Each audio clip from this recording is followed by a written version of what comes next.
한국에서 개발된 코로나 항체 치료제가 수출을 본격화하고 있다는 반가운 소식이 전해져 화제가 되고 있습니다. 판매를 시작하자 구매를 원한다는 나라가 점점 늘어나고 있는 상황입니다. 각국 정부가 백신만 가지고는 팬데믹을 안정화시키지 못한다는 것을 깨달았기 때문이 아닐까 싶은데요. 때문에 당분간 치료제를 구매하려는 각국의 움직임은 더욱 본격화될 것으로 추측되고 있습니다. 현재 가장 먼저 수출 계약을 체결한 나라는 파키스탄입니다. 파키스탄의 최근 코로나 신규 확진자는 일평균 약 4,000명에 이르는 것으로 전해집니다. 누적 확진자 수도 85만 명을 넘어서는 등 코로나로 인한 심각한 어려움을 겪고 있어 치료제가 절실히 필요한 상황이었다고 하는데요. 셀트리온은 파키스탄 국방부 산하 최대 규모의 방위산업체 POF의 자회사와 레키로나 10만 바이알을 수출하는 계약을 체결했습니다. 1차 판매량은 파키스탄 군인 및 일반인 약 3만 명에 투여할 수 있는 물량입니다. 파키스탄은 한국에서 만든 치료제라는 점 자체에 큰 신뢰를 보였습니다. 레키로나의 효능이 이미 국내외에서 검증이 되었기 때문인데요. 국산 1호 치료제 레키로나는 국내 식품의약품안전처로부터 고위험군 경증 환자에 쓸 수 있도록 조건부 허가를 받은 바 있습니다. 이후 국내에서 2,700여 명에 투여됐는데요. 레키로나가 상용화된 지 3개월이 되면서 중증으로 악화하는 환자를 줄이는데 기여를 하고 있다는 현장 의료진의 평가가 나왔습니다. 해외에서도 효능은 검증되었습니다. 대표적으로 루마니아 국립감염병연구소 임상연구 총괄 책임자인 아드리안 스트레이뉴 체르체르 박사는 지난달 한국의 치료제가 입원해야 할 환자가 입원하지 않도록 해주고 입원을 할 경우에도 그 기간을 단축시켜준다고 설명했습니다. 이어 부작용도 없는 것으로 밝혀졌다며 레키로나가 매우 훌륭한 효과를 나타낸다고 전했습니다. 이에 대한 해외 반응 또한 뜨거웠습니다. 이러한 사실은 국산 1호 코로나 치료제의 수출에 날개를 달아주고 있는 상황입니다. 실제로 셀트리온은 최근 사우디아라비아와 아랍에미리트, 요르단과 이라크, 모로코 등 주요 범아랍권 각국 규제당국에 레키로나의 사용허가 접수를 완료한 상태입니다. 중동 지역의 사용허가 절차에 속도가 붙고 있는 것입니다. 해당 소식에 배가 아팠던 것일까요? 일본에서 화제를 돌리려 하는 듯한 발표가 이어졌습니다. 갑작스럽게 코로나 백신 공급에 대한 중대한 발표를 한 것입니다. 백신을 공급하겠다는 곳은 일본 오사카에 본사를 둔 시오노기 제약인데요. 시오노기 제약은 이르면 올해 안에 코로나 백신을 공급할 수 있다며 일본인들의 관심을 돌렸습니다.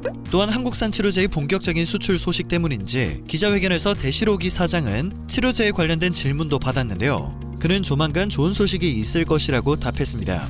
그러나 이 역시 지나치게 낙관적인 답변이라는 평가가 쏟아지고 있습니다. 그가 언급한 조만간이 되는 날 이미 한국산 치료제가 각국에서 사용되고 있지 않을까 싶습니다. 물론 일본도 그 중에 한 나라가 될 가능성이 높습니다. 그러나 예상을 빗나가지 않고 일본인들 대부분은 한국산 치료제를 폄하하고 있었고 시오노기 제약의 백신 공급 소식에 큰 기대를 하고 있는 모습이었습니다. 한국의 치료제가 파키스탄에 첫 수출이 되었다는 보도기사에는 수많은 댓글이 달렸는데요.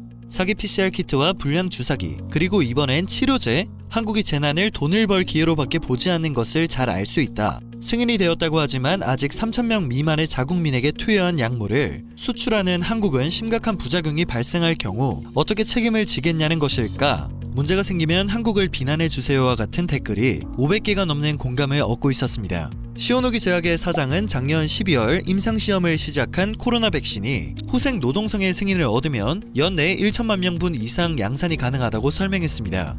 그러나 너무 앞선 발표라는 것이 전문가들의 의견인데요.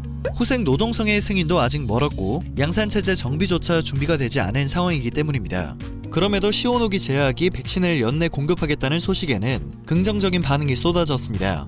관련 보도기사 댓글에 일본 네티즌들은 올 재팬에서 일본의 기술력을 보여줄 때가 됐다. 국산을 기대하고 싶다. 시오노기의 백신은 냉장 보관이 가능하고 관리도 용이하다. 그러므로 초저온 냉동고가 정비되지 않은 개발도상국에 적합하다. 그것을 이용해 국력을 높이자. 내년 봄에는 마스크에서 해방될 수 있을 것 같다와 같은 반응을 쏟아내고 있습니다. 행복 회로를 힘차게 돌리는 모습인데요. 지난 3월 말 유럽의약품청은 코로나 치료제 사용이 시급한 유럽 국가가 레키로나의 품목 허가 전 도입할 수 있는 사용 권고 의견을 제시한 바 있는데요. 현재는 롤링 리뷰를 통해 한국산 코로나 치료제 레키로나의 안정성과 유효성 등에 대한 평가를 진행하고 있습니다. 유럽연합 집행위원회는 10월까지 세계의 코로나 치료제의 판매를 승인하고 이와 별도로 6월까지 가장 유망한 코로나 치료제 5종을 선별해서 연말까지 유럽 각국 정부를 위한 공동 조달 계약을 체결할 계획이라고 밝혔는데요. 이에 따라 현재 진행 중인 레키로나의 유럽 허가 및 공급 논의는 더욱 가속화될 것으로 보입니다. 앞서 전해드린 루마니아 국립감염병연구소장의 설명도 큰 영향을 준 것으로 추측됩니다. 아드리안 스트레이뉴 체르체르 박사는 한국의 치료제가 백신과 함께 코로나의 치료 효과를 높일 것이라고 말하고 있습니다. 마음과 말만 앞서는 일본과 달리 한국산 치료제는 전 세계에 판매를 시작한 상황입니다. 한국이 이번에 확보한 레키로나의 개발, 제조, 판매와 관련한 노하우는 우리나라가 대우를 받을 수 있는 하나의 주요 동력이 될 전망입니다. 오늘 전해드릴 소식은 여기까지입니다. 영상이 정보가 되셨다면 그것만으로도 감사드립니다. 늘 새롭고 유익한 뉴스를 전하는 로바어튜브 되겠습니다.